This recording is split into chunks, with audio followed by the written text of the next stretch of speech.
Kung ayaw mo, go lang. Kifi mo naman yan.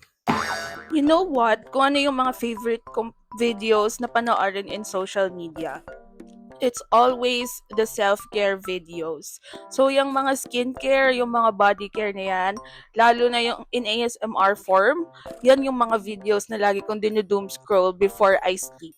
Because the content itself and how it's created by these amazing women, it's very entertaining for me and it's also relaxing to watch.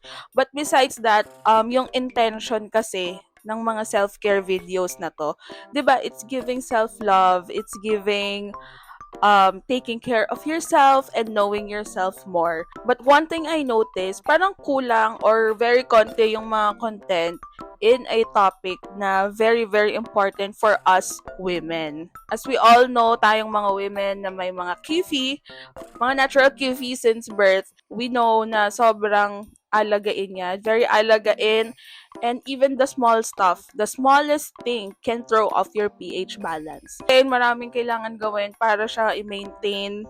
I have found something na makakatulong sa pag-maintain and make it healthy and keep you fresh as well. So, I've been trying this for 7 days now and I can really feel na fresh and light down there. So, I'll explain to you briefly what Bloom is for. So, again, it's for vaginal health.